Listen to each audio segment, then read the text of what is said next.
The You're Still Here podcast is proudly brought to you by Tinder, the online marketplace for having sex. I mean, connections. This episode is obviously not brought to you by Tinder, but I did want to use my fake advertiser as an opportunity to let you know that I have been writing up a longer form piece of content. If you've ever seen any of my I Know What You Dids. I Know What You Did. Where I Know What You Did. It's a series that call out people for the crimes they get away with that nobody kind of really ever calls them out on it because they're these new school social media crimes. So I'm working on and have been writing and refining a I Know What You Did online dating edition. I decided to do this because it's been years now. I've been writing all these funny little things about online dating. And I think the time has finally come to consolidate all these thoughts into one prolonged piece of comedic content. So look forward to that in the next couple of weeks. I also think that I should let you know about this true story that stems from online dating. This is a confirmed person that I know, I am friends with, and I even talked to him earlier this week. So, Miss Lippy, cue it up. We can start story time. So here's what happened to my friend online, and now that I think of it, I forgot to ask him which app this was specifically. But he had met a girl on one of these apps and legitimately was hanging out with her for weeks. And by the way, I'm sorry if you hear a plane or something like that in the background. Hopefully you shouldn't, because these microphones should be sensitive enough to the point where they don't catch that on the outside. But right now I'm operating with the door wide open because it's a beautiful day. And if you're watching this on YouTube, you see I have that natural light hitting my face. It feels quite good. And hopefully you forgive me if you hear those random planes fly by. It shouldn't be too bad. Hopefully you don't even hear it. But anyway, I spoke to my friend earlier this week. He didn't mention which app it was. I wish I asked him. So here's what happened. Hanging out with this girl for a couple weeks. He was legitimately dating her. And he dealt with a weird Catfish-esque situation. I have to slowly break this down. So while he was hanging out with this girl, they were just casually dating. It was not his girlfriend or anything like that. He told me that he received a Snapchat request from a girl that he indirectly knew. He said it was a very attractive girl that he indirectly knew that requested him on Snapchat. So put yourself in his shoes. You get a Snapchat request from this extremely attractive girl that you don't know specifically. You couldn't reach out to this person, but you know that kid who kind of knows her. Her face is not completely unfamiliar to you. So he accepts the request. Okay. This Snapchat account was only hitting him up on nights that he had dates with that girl he met online. And I'm a fan of the recap just because I'm sorry, people. I go through my day-to-day life, and it's amazing to me how many people can't grasp rudimentary concepts. So I have to re-explain myself 50 times. So you are this kid. You've met somebody online. You've hung out with her a good handful of times, if not at least 10 times. Then you get a Snapchat request from a girl that you kind of know through someone. It's not an unfamiliar face. She's incredibly hot. You accept it. It turns out that this girl always happens to be messaging you and trying to flirt with you when you're hanging out with the other girl. And you don't kind of realize it at the time. Now, I don't know specifically what kind of messages were exchanged, because if they hadn't hung out, then I don't imagine it was that bad. But I guess he was hanging out with the girl that he met online long enough to the point where she wouldn't want to know that he was kind of sending those messages to a girl on Snapchat. So it turns out something is clearly off in this situation. It also turns out, and this kid said in retrospect, how did I not see this? How did I not see this? The girl who requested him on Snapchat, that really hot one, she had an extremely low Snap score. And if you've been paying attention these last few weeks, when I went to Tampa and I created a Snapchat, I said these people were requesting me. Their Snap scores looked like Turkish lira. They were in the millions, like 17,422,000. And my Snap score was about 82. So it was a similar situation. He said this girl had a low snap score, which clearly means it was an account created.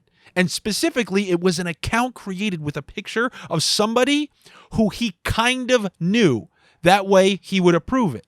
So really what that means was there was some person who knew that he was seeing this girl from online and was trying to figure out more of the situation and interject themselves into what was happening.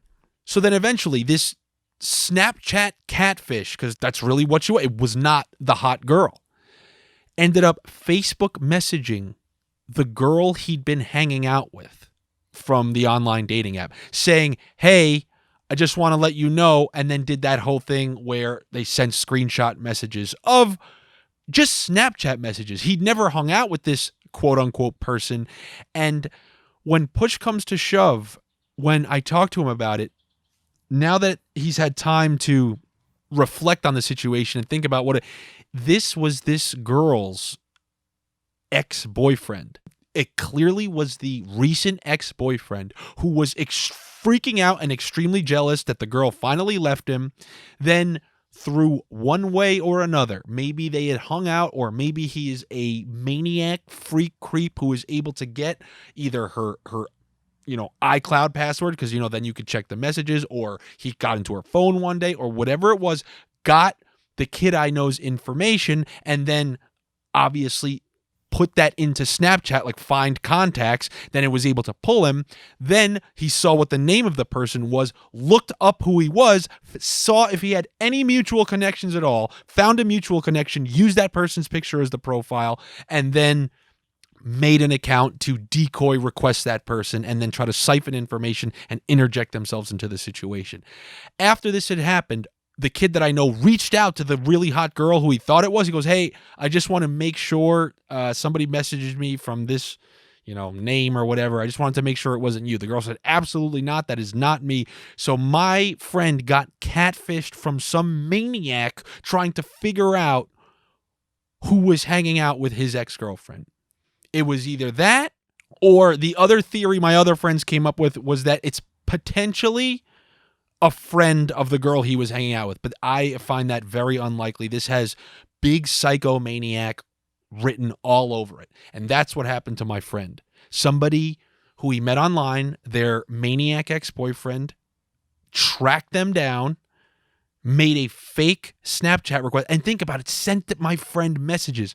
This full guy sent flirtatious messages to keep my friend on a string, which is crazy. And I ripped into this kid. I let him know it's an absolute disgrace that you could not figure out that this was some guy behind this. You couldn't see the difference in messages. Guys aren't clever. They're the biggest morons when it comes to messages. Just look, they can't stop themselves from sending stupid messages. Girls never.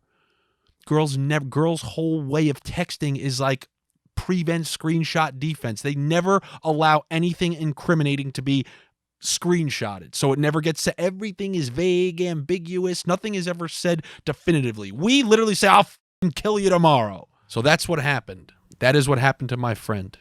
Pretty crazy, huh? Crazy! Think that was a crazy story? This next one I'm about to tell you, and once again, this is true. This is a true story. I gain nothing. Actually, you're gonna understand how it's true. There's legitimate proof of it being true. So, how in that last story I just told you about how he didn't know that girl specifically, but he knew somebody who knew her, so he knew kind of her. Well, when I went to Arizona, if you remember the Airbnb scam episode I told you about when I got a house in Scottsdale, it was fantastic. Same Arizona trip. I met a couple of my friends from California, and it turns out that a friend of a friend, a kid that I knew at the time but I never really talked to, he lived down there. So my friend said, why don't you link up with him when you're down there? Say what's up. So I ended up doing that. So I was just hanging out with this kid, got to know him and his roommates. He lived in Scottsdale. I actually chilled with them for a few hours after my friends left, and I was waiting for my flight. I went to where they lived.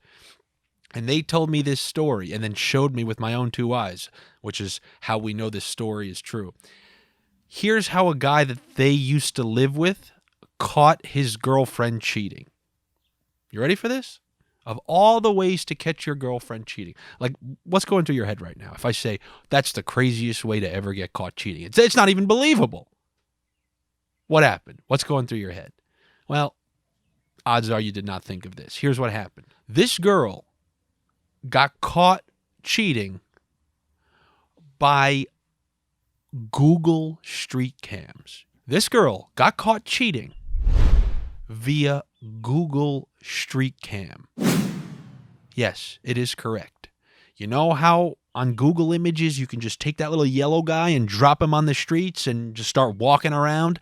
Well, I don't know why the guy did it, but this kid at some point must have looked at his girlfriend's house, and when he looked at the shot of the front of her house, like you can do this with yours right now, you can drop that yellow guy right in front of your house and then just take a look at your house. Well, he did that for his girlfriend's house, and when he did that, he saw her holding hands with some guy literally walking out the front door.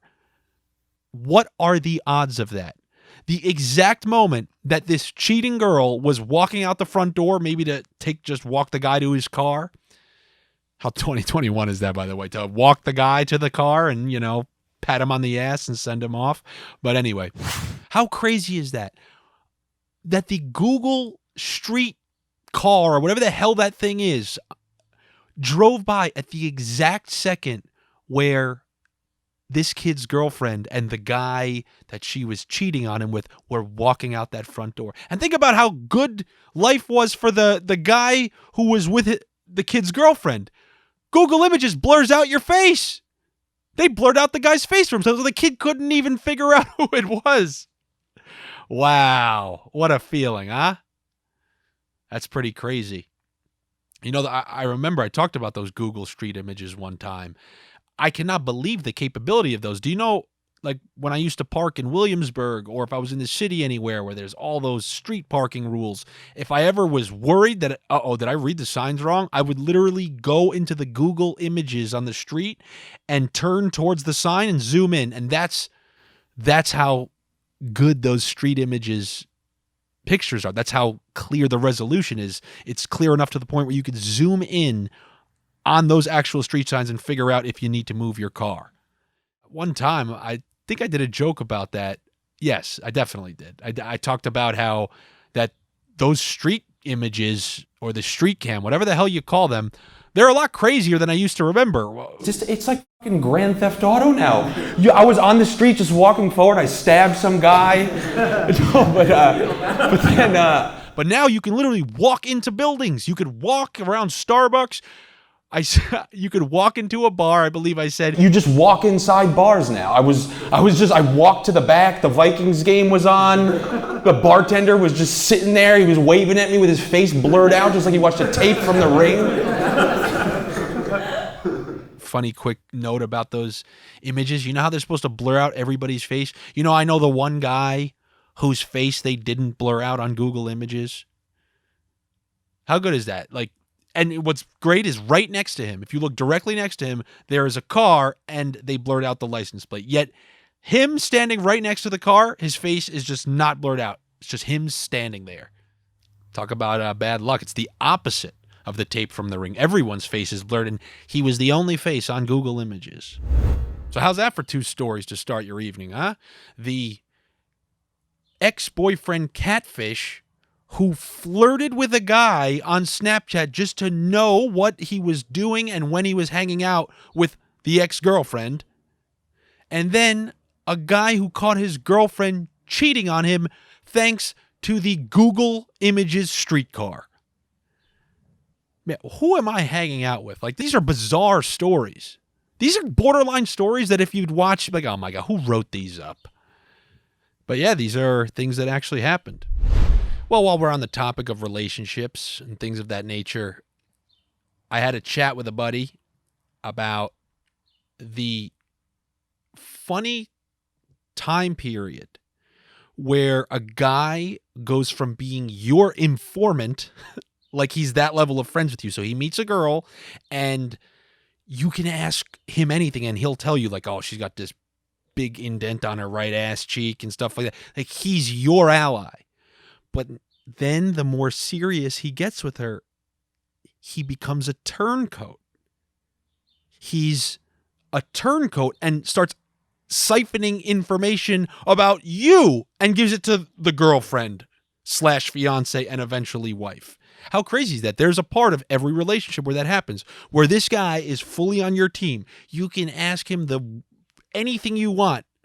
And then at some point over the course of his relationship, there is a little point on the timeline where he turncoats and is no longer a member of Team Andy, but Team whoever his girlfriend is. And now I have to be careful around the kid who told me about the indent on the top right ass cheek. That's an interesting concept, but it's true. Listen to me, younger fellas. There is a point. Look at all your friends. Look at them right now. Those friends of yours. Just know that kid right there, he's going to reveal your indented ass cheek to that girl at some point. Might not be in a year, might be in 2 years, might be in 4 years. Eventually, your indented ass cheek information is coming out. Does that make sense? I'm basically saying all your friends will eventually be turncoats. Okay? Just know it. You ever have that friend in your group of friends who kind of thinks on the same wavelength as you? Could be a very different person, but you guys share a certain disposition on things that only kind of that other person can understand. So I used to ask him, he met a girl that he was really into, and you can't really lie to me. I could tell when you're into somebody. You could try to fake it. I know some people who have met significant others online, and they're like, oh, no, yeah, I really, really like her. But I want to say, like, dude, I remember years ago when you were with so-and-so. I remember the look on your face. I remember how happy you were. And now I never see that look. There's no way you like this girl the way you did the previous one. You don't say it. You just think it like the scumbag that you are.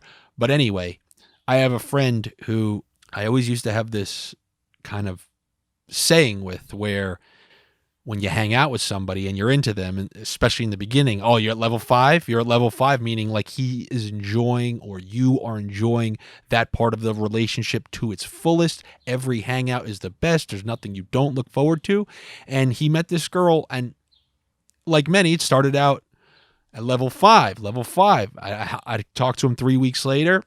How you doing, man? You hanging out? And he'd be like, yo, I am still at level 5. And I would check back in with this kid, and he stayed at level 5, which is a good indication that was probably the one for him. But the funny thing is, some point along the way, that level 5 info doesn't go to me about her anymore. That info gets reversed. You know what I'm saying? In the beginning of a relationship, imagine that girl asking your friend something like, what does he do on the weekends? Does he X, Y, and Z? He will cover for your ass. 3 years in, he's spilling all the beans. All your beans spilled. I love beans. So right before I started recording this, to kind of warm up the vocal cords, I went on TikTok. And I go on there and I do these stitches. I just heckle people. Men are so funny. I know. I kind of wish you were too. This wasn't a video that I actually said anything about, but it was a really popular one. I even saw it like trending on Twitter. There was this video of a guy on the highway.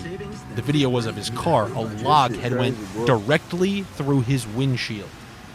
So he was driving behind one of those trucks where you see all the logs stacked up on the back, and the log fell out of the truck, like a person's worst nightmare, and came through the windshield of the car behind it. And do you want to know what was trending because of that?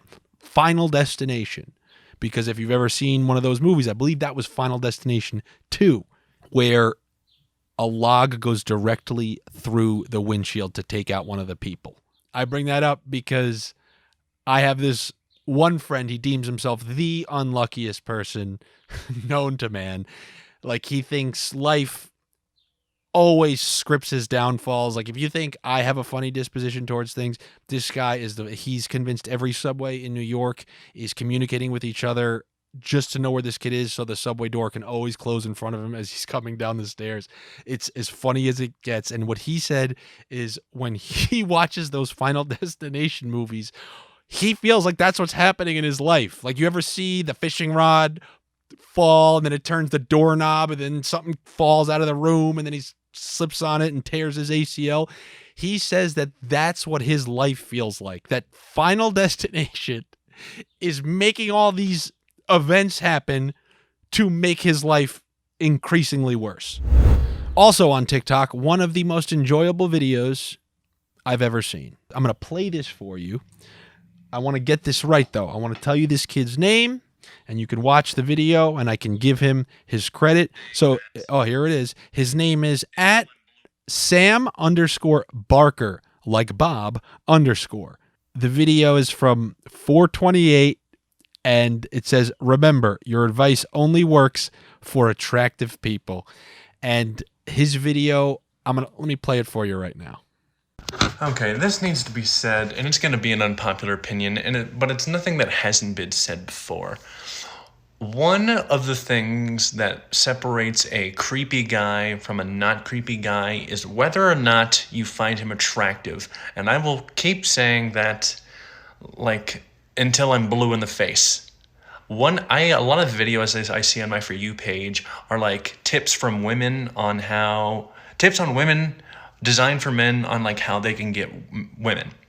And one of the tips I literally just saw was a girl said "Oh guys, if you want to get women, here's what you can do. Go up to a girl and say, 'Hi, my name is blank.'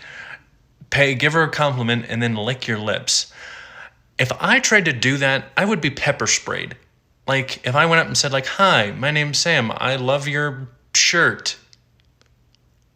I would be punched in the face. Because I'm not attractive. I cannot tell you how much I enjoy. This is the best video I've seen on TikTok.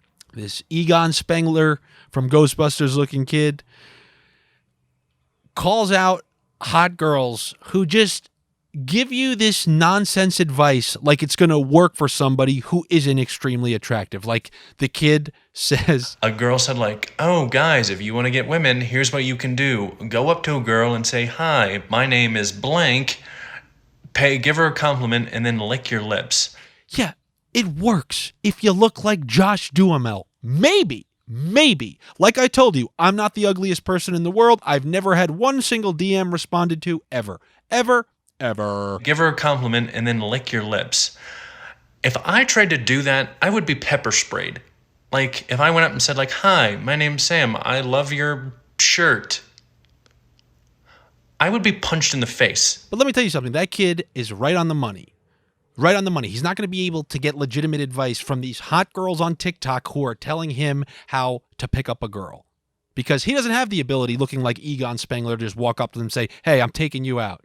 No, you look like one of the Ghostbusters. You're never taking me anywhere, is what would be said to him. So, my friend, I already forgot his name because I'm a piece of garbage. "Hi, my name's Sam. I love your You're not going to be able to talk to girls in the traditional TikTok way. But what you can do is listen to a guy like me who will give you a scam to talk to. It's time for my scam of the week. It's a scam. That's a scam. What a scam that was. So this was all a scam, huh? This one is called the Let Me Take It Scam. The Let Me Take It Scam. And what does that have to deal with? It has to deal with girls taking group pictures. This is a scam that I used in college. It was a huge college scam for me. So here's what you do. When you see a group of girls taking pictures, if there's a big group of friends and they're about to take a picture, one friend has to actually take the picture. Now, if they came in a big group, obviously every single girl wants to be in the picture. So the one who's taking the picture is unfortunately left out of it. But she wants to be in it, which is why you interject yourself into the equation and you just say, "Why don't you let me take it so that you can get in there with your friends?" In the history of this scam, that has never not worked once, which goes to show you how much those girls really want to be in that group picture. You just lean in and say, "Hey, why don't you let me take it so that you can get in the picture?" So not only have you done a nice gesture, but you've given them what they've wanted, and most importantly, you now have your way in. Because this group of girls, they're going to take this group picture, and after the 1, 2, 3 cheese, What are the odds that every single member in that picture are going to be happy with the way it looks? It's the opposite of Men's Warehouse. It's the Women's Warehouse, where nobody likes the way they look, and I will guarantee it. So that means you have to take a whole plethora of pictures. You're taking 15, 20. Now all of a sudden, you're communicating with these girls for 8 minutes because you're just trying to get this picture in. Then when this picture finally can be agreed on that they got the good one, you simply hand the phone back, and there's your in. Like, what's your name, by the way? Oh, I'm Samantha. I'm actually Sam. Nice to meet you, Sam. Hi, my name's Sam. I love your shirt. And now you have your way in. You could say anything you want from there. I mean, the rest is on you, but you have your way. You didn't have to hit on anyone. There was no, pickup lines. You can just say, I thought you looked good in all of them. Oh, like that when the Saved by the Bell audience, woo, they just come in there. I would love to do that. Imagine you were having sex and the studio audience gave their reactions. Finished early.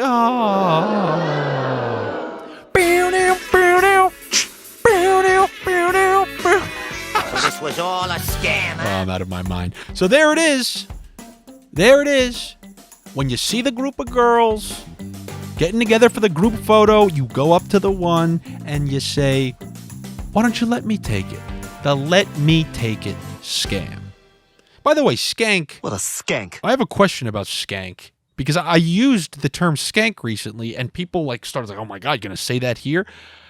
Do I have the word skank wrong? When I grew up, a skank was a person who wore the same clothes every day. I guess it was more affiliated with being dirty. That was a skank. Skank? And then yes, I heard of the term skank used for a girl who slept around or something or acting skanky, but I always thought that was piggybacking off the original skank that I knew. So my question to you, which I guess I'm not even going to have an answer to, is skanky affiliated with sleeping around? Or is skanky the one I'm thinking of? My traditional thought of skank is somebody who wears the same exact underwear for 5 straight days. Oh, what a skank! So is it this word that's borderline not supposed to be said? A dirty skank. On that note, that brings the podcast to a conclusion. I have no clue how many minutes I have spent this week. Hopefully it's right around that 30 mark. I have a weird muscle memory where I kind of know where the 30 minutes is, and I believe it's somewhere around now. As always, there will be an additional clip for the Patreon subscribers. So if you can subscribe to me on Patreon, it's patreon.com/AndyFrancis. The link should be in my bio. It's where I post. I don't just post additional videos when it comes to the podcast. There are little tidbits and little things that I share on there that I don't feel comfortable sharing on the other platforms. So if you want that next level stuff, that XXX rated stuff, that would be OnlyFans. But the stuff that I don't feel comfortable sharing with on social media because of the way they handle things now lives and breathes on my Patreon. So definitely subscribe there. Tell people about the podcast. Still trying to grow this thing. Look out for the online dating special. I'm going to release some of it online, and just like these ideas I'm telling you about, the full video will be on my Patreon. So I really think it will benefit you to subscribe to it. It was great talking to you this week. I got this sun beaming in on me. Kind of puts me in more of a pleasant, smiley mood, I think. Until next week, take it easy. And also, enjoy your Memorial Day weekend. Hopefully everything's open where you live, and you could enjoy yourself for the bad weather that eventually is coming. I have this theory that Memorial Day always has bad weather, so you should plan your parties the weekend before or after because it wants to screw people, like Final Destination, right on that Memorial Day weekend. So enjoy your rainy weekend, and I'll see you guys next week.